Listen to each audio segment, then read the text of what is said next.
మళ్ళకే మా ఓటు అని చెప్పి చెప్పడం జరుగుతుంది. బీజేపీ రాష్ట్ర అధ్యక్షుడు పబ్లిక్లో తిరుగుతూ జూబ్లీహిల్స్ ఉప ఎన్నికలకు సంబంధించినటువంటి ప్రచారాన్ని నిర్వహిస్తున్నారు. ప్రచారం ఎలా సాగుతుంది సార్? ప్రచారం ఎలా సాగుతుంది? ప్రచారము బ్రహ్మాండంగా సాగుతున్నది. ఈరోజు ఎర్రగడ్డ డివిజన్లో హైమావతి నగర్లో కార్యకర్తలు మా క్యాండిడేట్తో మేము ప్రచారం చేస్తూ ఉన్నాం. చాలా మంచి రెస్పాన్స్ ఉంది పబ్లిక్ దగ్గర నుంచి. మా ఒక కార్యకర్తలు ఉత్సాహంగా ఉన్నారు. మంచి స్పందన ఉన్నది పబ్లిక్ దగ్గర నుంచి. ఏం చెప్పి ఓట్లు అడుగుతారు? బీజేపీకి ఎందుకు ఓటు వేయాలంటే ఏం చెప్తారు? గత అనేక సంవత్సరాలుగా ఈ ప్రాంతాన్ని ఎమ్మెల్యేగా ప్రాతినిధ్యం వహించినటువంటి కాంగ్రెస్ పార్టీ కానీ బీఆర్ఎస్ పార్టీ కానీ స్థానిక సమస్యలను విస్మరించింది. ఈరోజు రోడ్లు మనం చూస్తూ ఉన్నాం. ఇక్కడ వాన పడితే నదిలానే నీళ్ళు ప్రవహిస్తాయి. వాసన గబ్బు వాసనతోని ఇక్కడ డ్రైనేజు సెప్టిక్ ట్యాంక్ నీళ్లు బయటికి ఓవర్ఫ్లో అయ్యి మనం వీధుల్లో ప్రవహిస్తున్న పరిస్థితి చూస్తూ ఉన్నాం. పిల్లలకు రోగాలు వచ్చినటువంటి పరిస్థితి ఇక్కడ చూస్తూ ఉన్నాం. ఇక్కడ డెవలప్మెంట్ లేదు.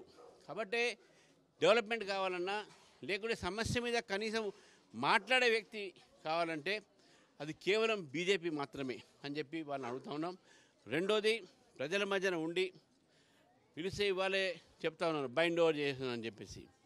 ఈ బైండ్ ఓవర్ క్యాండిడేట్లు కావాలా లేకుంటే మీ మధ్య తిరిగే క్యాండిడేట్లు కావాలా? మీ ఎమ్మెల్యే పోలీస్ స్టేషన్లో బైండ్ ఓవర్ కావాలా? మీ ఎమ్మెల్యే దగ్గరికి మీరు పోయి మీ యొక్క సమస్యని స్వేచ్ఛగా చెప్పుకునేటువంటి ఒక స్వేచ్ఛ కావాలా? ఇది ఈరోజు జూబ్లీహిల్స్ ప్రజలు ఆలోచించాల్సిన అవసరం ఉన్నది. బీజేపీ అధికారంలో లేకుండా అభివృద్ధి ఎలా చేస్తుంది? ఏం చెప్తారు దానికి సంబంధించి? ఈ మోదీ గారి అనేక పథకాలు ఉన్నాయి.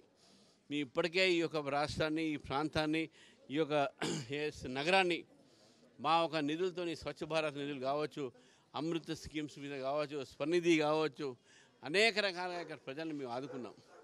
రాష్ట్ర ప్రభుత్వము కేంద్ర ప్రభుత్వం నిధుల్ని తప్పుదారి పట్టిస్తూ ఉంది.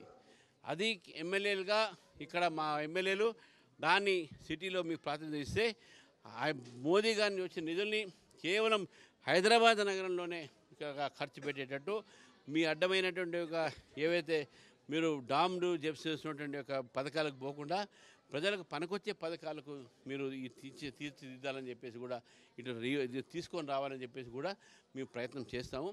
డెఫినెట్గా మోదీ గారి యొక్క పేరు, మోదీ గారి పథకాలు, మోదీ గారు చేసిన పని తీరు ఈరోజు ప్రజలు ఈరోజు మనం స్వాగతిస్తూ ఉన్నారు.